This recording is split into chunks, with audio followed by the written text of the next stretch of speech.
Live. Hi, good morning, everyone. Welcome to the next episode of Escaping Success Podcast with your host AD Factorade. And Tom Muffler. Thanks for tuning in, everybody. absolutely. So today is going to be a very interesting topic. No idea where this winding road is going to go, but we'll see. So we'd like to unpack relinquishing control. Yeah. I guess this topic came up specifically because of what phase I guess I am in the business. This is, interesting enough. It's cool to see and, go back different phases of the business, pre-busy season, just like kind of, preemptively trying to set up and like plan for the season. Actually, in the first phase of like the opening, handling that pretty well. Yeah. And then there was somewhere along the line, and I know the specific date, I think it was like the second week of May, where I flipped the switch, and because the phone, like, it was more so not handling work like right in front of my face. It was more so like having to have all the moving parts of like operating a big business, and I flipped that switch. And since then, I've had issues like I guess relinquishing control, and I've been like more on top of things and like knowing everything that's going on almost, but that comes at a cost. And so now as I enter, as we're recording this episode, I have one more week left of like my actual season of staffing. It's not the season's over, like the pool season itself. It's a season of the business of like actually the management side of things and the staffing. I have like the last this is my full-time week. I have two, after Labor Day, 2 extra weekends of staffing. So it's not totally done, but the during the week stress is different of like having to be on call for that time. Actually, that's fake news because I do actually have a pool open one pool full time next week. So it's not fully One pool. Yeah. At 50. Yeah. So it's not fully. But it's not as demanding. It's not. 50 pools, yeah.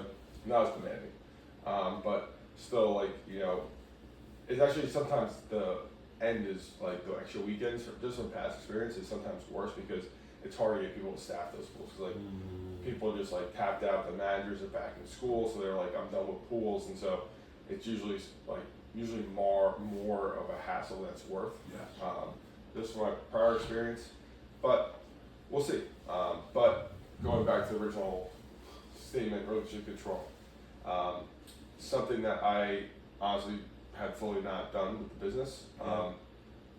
The goal going into it, I wanted to relinquish control, and I did try like a method of like implementing something, and it did help, but I just don't think it was one. I wasn't as strictly enforcing that method, but also I don't think I had the right tools / personnel for that method. Just given their existing roles that they still had to like abide by, and then trying to add this role on top of it, I think it was just too much, or they weren't equipped or like willing to take on that responsibility. It just kind of not questions, but it forces me now to think more creatively. Like, okay, one, like if I do put this role, like I have to do more training, coaching, like put more time, like have them almost probably shadow me type of vibe. Something I don't enjoy doing. Like I don't like. I'm not a huge fan of like putting the time in to have somebody train them on like everything. I don't love that energy. But I do think it's a requirement at some extent. But I also need find someone who's equipped to handle situations that you can't be trained for. Because like that's the nature. It's like I can't. That's the whole reason for like what my main role exists. Is like to handle scenarios that you can't even prepare for. Like because that's where you can have the best procedures and all this, and like the stuff that happens, like there's no rhyme or reason. There's no there are certain things like okay, a motor goes down, a filter goes down, like there are that rhyme and reason, but then there's like the one-offs that something similar could happen, but it's never going to be like, it's not like same emotional response, different actual action. Exactly. Like, oh snap, like this is serious kind of situations. But in varying degrees. Drowning, throwing up, middle of the day, poop in the pool, fighting, someone threatening and stuff. Like, you know what I mean? Like, they all have the same visceral response, but they're just all completely different, isolated events. But the oh snap, this is serious response. We need someone here to mitigate this. Yeah. You know? And so I think that's where that comes in. And I think moving forward, I think having one person and just, I think starting out and just like them, like, you know, I'm like with, I think like just figuring out the logistics of it, like next season, it's like, okay, finding that person, sourcing that person, finding that person, like paying actually real money for an A-level player, someone who actually, because again, there's nothing wrong. Like, I have no problem. I don't care what your background is. Like that doesn't bother me. But I do think like actually now strategically looking for somebody who has like prior, you know, operations, like or maybe a retired like CEO of a company, like somebody, or even a consultant. Because honestly,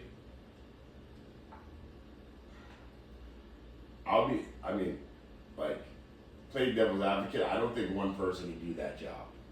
Because you care too much. You and your dad care way too much, you know. And in a sense, that's kind of taking oxygen out. You have to, like, so I think the person has to have, like, a consultant point of view. Because a consultant, for example, comes in, makes, like, assessments, and then they put things in play. And they wait a certain amount of time before they deem that thing unsuccessful. So I think potentially a consultant could be someone that you can be looking at too. Someone who like had consulting background, because then they'd be able to implement real time and less emotion, while at the same time still has someone who has seen a lot of variability, various different scenarios as well. I think that's a place you can look at too. But bringing it back to the point of like relinquishing control, I find it so interesting how like that's so difficult. You know, quite literally, like to escape success is to relinquish control. If you can't relinquish control, you are literally a hamster in the wheel of success, because you're just gonna keep spinning and spinning and spinning and spinning and spinning and spinning, because you're like, oh snap, I finally got lucky. You know, like when people say like the luckiest people work really hard. You work really hard, now you get the opportunities you're going. If you don't relinquish control, you actually don't allow your efforts to grow organically. Because there's a difference between relinquishing control and just not caring and not being disciplined, versus being very disciplined and being very disciplined but understanding that everything is not in your control and relinquishing it. And I think those are two different mindsets. And I think someone who like escapes success, they work very diligently and they're extremely disciplined, but they relinquish control in a lot of areas because they understand they don't have the capacity to do those things. 1,000%. And their value on discipline is so high. Because without relinquishing control, you actually compromise your discipline in a lot of the areas of your life. And I realize, and like this is the thing too. I think like also like just like a thought experiment that I realized is like, you know, my father always I think like was like, you know, we need to do everything like whatever, like you need to know everything that's going on. But my thought experiment is like, by actually it's actually a bottlenecking to the growth of the business, because we in the past we actually had more accounts, but he never relinquished control, and so that's what I feel like for my like bandwidth, like the level of service that I like to provide, my personal bandwidth is like 50 to 55. Like that's like where I can handle it. I know I can keep all my ducks in a row and have like, you know, good operations if I'm totally in control. But I know if I go like to 75, then things start to slip because like I just can't keep track of all that, you know. So it's a bottleneck of the growth of the business with more accounts. If I need to know everything, I think and I realize that. My problem is it's hard. I've hired, like, it's really hard to trust. Like, it's very difficult. Very hard to trust. Because I'm in a situation like, you know, something could happen and it's like the person who's supposed to be handling that doesn't handle it, and I don't find out about it, it could, we lose an account, or it could be a lawsuit, like it's, but that's any business, and just, I think, realizing that there are, and that's the risk you take, with that, taking that route. So I think for both of us, I think if me and my dad had someone that would really felt like could handle it and also trust, I think that's where it's coming in. And I know for him, he trusts, I'm the first person that, he trusts. Cause he's never probably had, cause I care that much, But I think, like you It's say, very difficult to find someone like that. and I'll never find someone like that, and I'm aware of that. And You understand what I'm saying? Like, Yeah. it's very I'll never, there won't be anyone. It's very difficult because you'll find someone who has elements, but because again, if your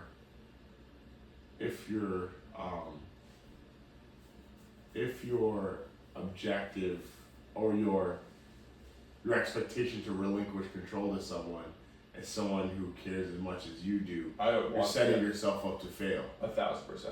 Do you understand what I'm saying? Because it's not that the person is incapable, but I think what would need to happen during your off season is setting realistic expectations on who to try to trust to relinquish control to, and it may have to be multiple people because what you do it's not a one person No, job, it's really, I'm and also if you were to pay someone for it value. We're talking about in the twos for what you're after, the level of commitment you're asking at least for. 6 figures, Yeah, the 6 figures doubled. Because twos, because with the amount of commitment, yeah, someone who is also very good administratively, can handle the finance. The finance stuff's not that important, but they can pull up at any point. yeah. Give you that. And peace it of mind. has, and I know it has to be 2 people, because no one's gonna want to do 7 days a week. Nobody. Yeah. No one's as sick as me and my dad, where that's just 7 days a week. dude. It's just because it, and that's funny, I see now, I get the, 40 hours a week, or the 5 days a week and 2 days off. I kind of get that now, because I'm seeing the costs, the toll, it's cause Going that. because I wasn't numb before the business, before the season started. Actually, it was first time in my life I really was not numb at all, and I see just the toll it's taken of never fully being off Yeah. us, and how it's just slowly just eating away. But and I know if I said say a normal person's weekend, a Saturday, Sunday, where I can put my phone on airplane mode and be fully present with my friends or girlfriend or here, not worry about that, I would, I'd still be able to be present. I see the logic behind why 40-hour work weeks. 40-hour work weeks, or even for me, it's if I had 2 days a month to just I don't need two whole days. If I just had 2 days or 1 full day, every 30 days, just to fully reset. Because even that's the thing too. It's even on the weekends, yourself, you don't have, you're being dad, or you're being a friend that's helping someone out, so you never have a full day probably anymore since you've been married, where you're I'm doing nothing but just with myself. I mean, but that's the thing, you have to schedule those days, right? So, I think what's so interesting too is when you don't have a lot of responsibilities, no kids or no wife, but you want to get to there, you have a perspective of the things that you need to do to get there, but it's very difficult for you to simulate emotionally what it's like to have someone that bro, I haven't been spending time with them. You have kids that are growing up and you're wow, my kid's walking now, and I haven't been present. So that could hopefully snap you out of it, but you never really know till you really go in that situation, because the alternative is that you simulating those things in your mind to try to, part of the reason you want to relinquish control, part of the reason you want to have a self-sustaining business, so you can be a present father and a present husband, right? And 1,000%. But if you're I not- don't want those things, Yeah. I would be like, I don't care. But I'll if be you're done. not a husband or a father, like if you're presently not a husband and father, no matter how much you think that you're preparing yourself, when you get there, you realize how unprepared you were, because it actually requires more. In terms of the business, there are businesses that require even more time and energy for people. But again, I really think someone who escapes success realizes that, like, dude, the only way that I can do this at the top level and do it forever is if I relinquish control and I just compartmentalize this. For example, and wealth management is really a line of business whereas you always have to be on, because it's a law of attrition. Most people who are wealth managers, they work for a firm. The firm takes a big percentage of the annuitized business from the clients, right? So here you are, you're trying to build a book.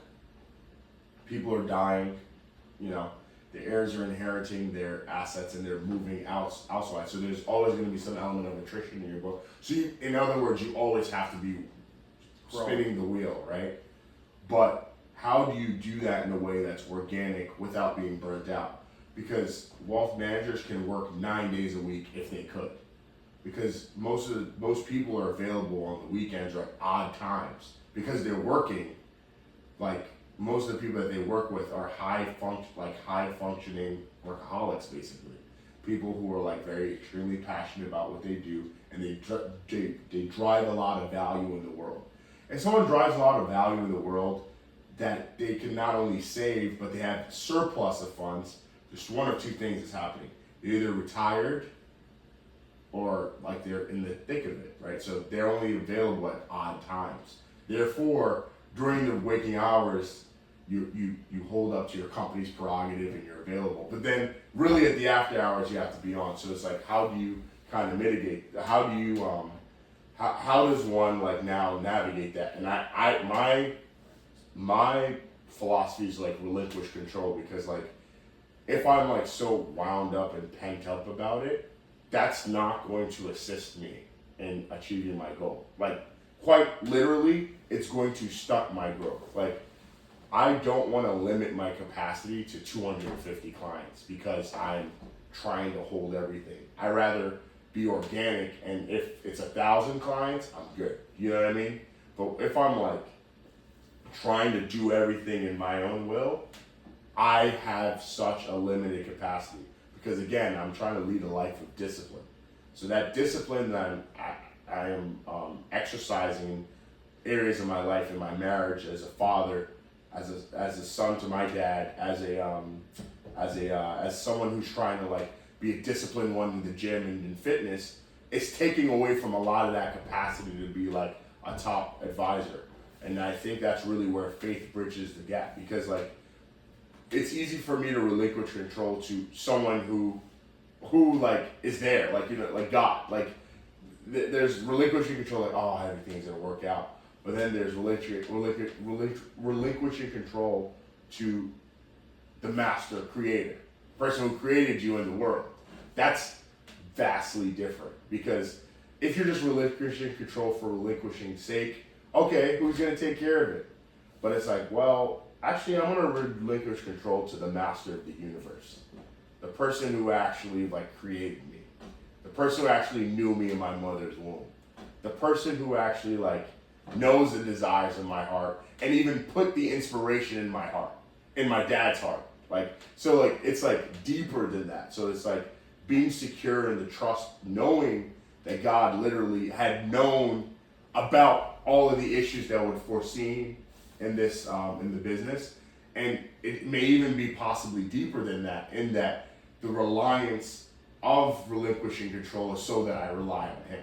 Like this whole experience of a human being is actually a game of like, oh snap, like this game proves to me that I should trust my father. Like it's like a trust exercise. So in anything you do in terms of success, because success requires you to be disciplined. Success requires you to show up every day. But even when you do that, there's going to be situations where you actually need supernatural help. And that's where relinquishing control to God comes in. And in that trust and faith, he now shows that he is a good father. He now shows that he is the master of the universe. But if you don't ask, although he knows you're in need, he's not going to intervene on your behalf. Oh, I ask every morning. Yeah, of course. I know. But it's like, but it's the difference between asking and then seeking. Because when you're seeking to lay it over, you actually like are doing trust exercise. Like it's a trust ball. Like, so it's like asking and seeking are two different things. Asking is the heart posture you need to get to seek. Because once you're seeking, now relinquishing control, you find how to relinquish control, which is crazy. Yeah. But asking is very important. But that's like the first step. I'm looking. Because seeking is faith. Yeah. It's like, you know what? I have a hunch here. You know what? This weekend, hey guys, listen, I'm not available. Like, I literally can't. I'm going to a wedding, or even last beginning of the year, you went to like a thing in California. There's an element of relinquishing control there. Was that this year or last year? I think it was last year. That was last year. It was last year. But that was a pretty big thing though. That was big, yeah. big for me. And I'm so happy I did it. Like, yeah. I remember, like, I was on the fence, but you're like, you gotta do it. Yeah, bro. And it was such a good, like... Sorry to go on a tangent. No, but yeah. But it's like, bro, that was pretty wild, because... It was a profound experience for me. Yeah, because you mentioned, like, you know, you had grown a lot this season. The last year you had not grown that much, and you still took the unction, and you just took it. Yeah, because that was even though towards the end you were online again. That was before. You got sick and stuff. Yeah, that was before you got tested. Yeah. But no, it's very interesting because, like, your business is literally, like, once you figure out how to relinquish control, your business is going to boom. Because right now, you can't do more than 50 to 55 pools. You just can't. You literally can't. And the demand's there. And you just can't, bro. You absolutely can't. I refuse. I could. You can't. I could, You just but I don't want. I know that. you just I don't can't. want to compromise that. But that's the thing. You can't. Yeah. Because even if, all right, so let's say 55 gets to 65, you're like, I'm still holding on. 75, 85, boom, all no machines hair left. broken. Yeah. Or you're not well, like you've now stressed yourself. So because it's you. But now when you relinquish control and you allow other people to kind of like go into it, and you have to trust it because there's risk. Now the business can actually boom. So I hate to say it this way, but like we are actually the ones who hold our own businesses back. Oh, 100%. Yes. I know I'm the bottleneck. Like, me and my dad are the bottleneck. Like, that is without a question. Yeah. And then it gets to a point where the desire to grow far exceeds your own selfish desires to be in control. Once you get to that point, that's where relinquishing control comes in. Yeah. But until you get to that, it's just going to be the same old vicious cycle. I know I should, but I can't. Because there's always going to be something that comes up as an opportunity to relinquish control. However, because your mindset is just so stuck on your self-will to try to hold everything on, you're not going to take those opportunities. Yeah. The other thing, my thought process, like, I have an expectation of service. Yes. And I know that, not that I know, but, like, Yeah. it's You just have a like, strong conviction. Yeah. that really no one's going to care. That's the truth. No one is going to care as much as I care, or might not care. So it's just the truth.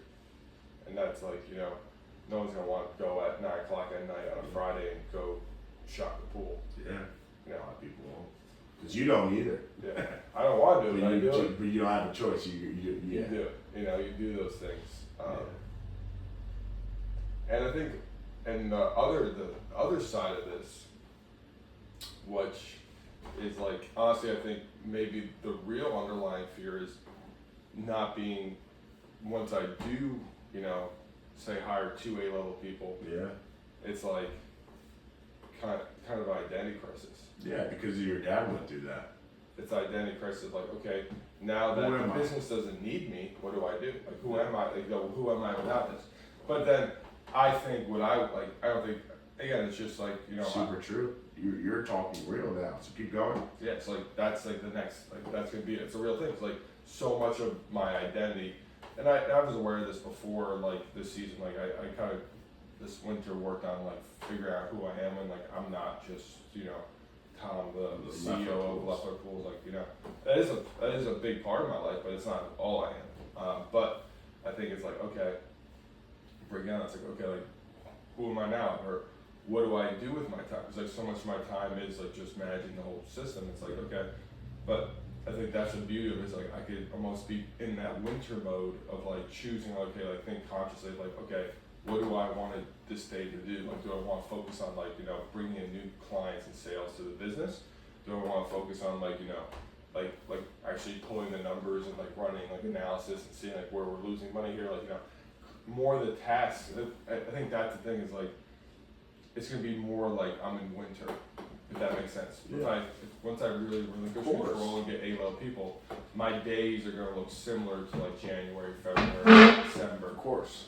And that used to be a fear of mine, but now like I know what those days are, and I actually enjoy them, because like, you know, I said like, then I had like a normal like day, like, okay, I'm like from 10 to 4 or 10 to 5, I'm gonna work on like actually do work. In the morning I do my workout, and then from like, you know, 4:30 on, it's like just me time. But like from like 10 to 11:30 I'll work. What if the A-level people can actually run sheets better than you? They definitely can. Yeah, now they can run sheets way better than you. All the things that you mentioned that you would do for the business, you would actually be getting in their way.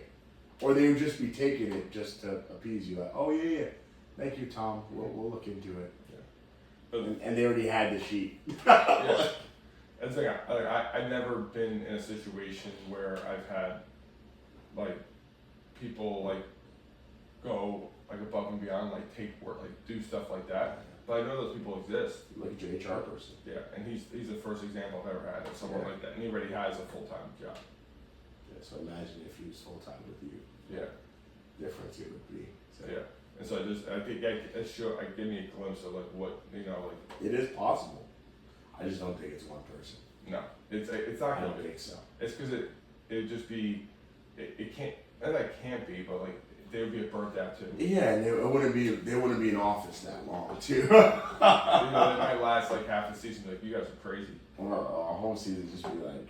Yeah, but like you said, it's like 3.5 or 3 to 4 day like switch off that rotation with somebody. Because like then they can be like, hey, like you gotta be on from like, you know, 8 to 9. Yeah. Okay, that's fine. And then boom, boom, boom. But nah, it's very interesting because like relinquishing control, I feel like we're both on different sides of the table. As I feel like in your situation, you're still very much so like holding on to control, while I'm just finding even deeper ways to just relinquish, because I realize that like that is the only way. Because even when it comes to your children, bro, like there's so many variables that you cannot control. So like if I were not to have this posture of relinquishing control, I'd be so stressed out over like everything. Mm-hmm. But I choose not to. I choose actually to remain disciplined and remain focused while relinquishing control, because that's the only way that I can like truly like experience and be present. And you're not wrong. I know, like in the areas of my life when I had more like the, you know, creative capacity, like where I fully like say like, hey, like I'm gonna fully, you know, whatever happens here, like let it go. Like, you know, there's like what happens, have full faith and trust. Yeah. Like, you know, those are the things that happen that, you know, you can't foresee. You know, just like but I do think like knowing where we want to go, and like you said, like asking, seeking, and then like trusting that you'll get there. I think that's the element of it. And for me, like I guess like seeking in a sense of is like putting the work in. So I think it's gonna be like, for me, just my like how I operate is like I need to be like, you know, actively like working towards something. So I think it's like doing like really this like off season doing mental exercise of like breaking it down, like okay, by actually hiring these two able people, You'd be able to now work on like, you know, actually growing the business, you know, doing the things, and like really like show that like, okay, I'm not just hiring these two people so I could just be like, I could like F off, Yeah, you know, yeah. But, you know, I think that's like, Bro, you still have a lot on your plate, bro. yeah, Like I mean, it's like me. Like I relinquish control, but am I still working towards goals? Yeah. Am I not? 100%. Because this is like, bro, there's so many things. Like, there's so many things to do. So many. It's just, like, there's so many things to do. So it's like, the pool business is great and it's fantastic because that's been a source of living, create generational wealth and things of that nature. But the next phase of that is being able to understand that business model of like having teachers or educational professionals have like a seasonal source of income that can really change their financial trajectory, and going around the country and sharing that with people. That's more than enough work right there. But it's very difficult to manage the business I couldn't do it. and do that. Currently. And also likewise, because you only have 55 pools, even if you were to increase the margin in which you charge those 55 pools, you reach like a potentially it's not going to generate enough revenue to even make sense for you to go out, or even the credibility to now have that say in front of people in seminars about how this is a lucrative thing. Yeah, because like as of now, I can't be like, hey, like grow your business, and then you get to the point Have it like me, self-reliant where you and scale this. out of it, it's running itself, and be like, well, I really haven't done that yet because I'm still like, I gotta take this call right now because so it's like not being a hypocrite, but like I agree with 100%. Like that's why I still don't feel comfortable that next phase. Even in the winter, I could do that, but I don't feel comfortable enough because like I'm not fully out of it. You know, I think because then like I can't, with a good conscience, go sell it to people like, hey, No one's gonna buy because they're gonna know. they're gonna know, like any You sales. just know by Yeah. first I'd be like, yeah, dude, really? You're relinquish control? Like there's no I way. get sensitive. So it's like, but that's one of the things to look forward to, Yeah. In lieu of that too, other hobbies. So like real estate is very much so, as you know, having a renter and all that stuff, like a lot of work there as well. Mm-hmm. And then, like we mentioned, having a wife and kids, a lot of work right there. So Maintaining your own health and fitness. it's a lot of work right there. But then also your home, like maintaining that, like cutting your lawn, like bro, like if you have your business that's taken care of, and you don't have to be there, you don't also have to pay someone to cut your lawn. Just get a lawnmower and you're out there for 3-4 hours. You still have to do work as a man. You just have to. Mm-hmm. So it's like I power also, washing outside. No, I'm just saying, like, if someone is, there's other types of work too that are medial that might not seem important, but in doing those things, you actually get a lot out of life. because the funny thing is, I want to make enough money and have the business sustaining where I could own like a ranch and just do ranch work every day. Yeah, that's what I'm trying to Yeah, say. 'cause I think there's. But I'm just saying, like, Yeah, there's something about that kind I of work. love like I could chop wood, build fences, Yeah. ride horses. Like, do you know how annoying it is? You're trying to chop wood, build fences, and Yeah. someone keeps calling you. Yeah, 'cause that's where I'm like so that's the goal. I mean, Of course. that's where I want. I know, I've seen it. When I went to Maine, I saw Cliff, a close friend of mine. He was a real estate developer, very successful. Bro, he was like, dude, if you get me on the phone, you get me on the phone. I'm gonna call him probably on my way to the gym now. He's not gonna pick up because like I already know what he's doing. In the morning, he wakes up early. And Cliff's a white dude. He just wakes up, reads his Bible, doesn't have his phone on him, looks at his email maybe once a week because his whole life as a real estate developer, he was always on call. And he mentioned that like he was so cutthroat that someone could be dying on their ladder and he'd just climb right over them and just keep going because he was so locked in and so numb. But it's like seeing him with his chickens in Maine, But- his property, like, okay, cool, go But for do you it. need that do you need that phase of life, the numbness, the cutthroatness to get to be able to be Cliff now and chill? No, because am I cutthroat? But are you at Cliff chill? I'm also 28 years old. That's what I'm saying. Cliff got to that point at 55. Oh, okay. I thought, yeah. I thought, Cliff is 70 now. oh, I'm thinking He's Cliff 70. is like. But I'm just trying to say, like, to build wealth or to build anything that's sustainable, you can't do it in 5 or 10 years. You just can't. Even if you were to dedicate your whole life to it, it's still not going to be enough. We're 28 years old. That's another thing to look at. Like, because again, it's like the long-term perspective. It's like, all right, I'm 333 pounds now, right? So when I first started my weight loss journey, I was like 395, right? So if I was trying to lose that in a month or 2 months, I would just be so frustrated.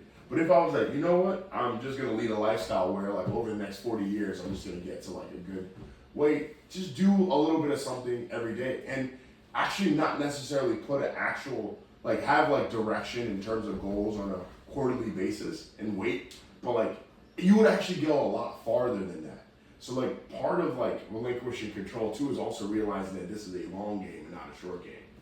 Like yes, it would be nice to be in a rank 10 to 15 years, but if you're doing the daily disciplines that require relinquishing control and being a good person and developing yourself, even if it happens on the 12th or 15th year, you're good, right? Because there's just certain things that and it can even happen sooner, right?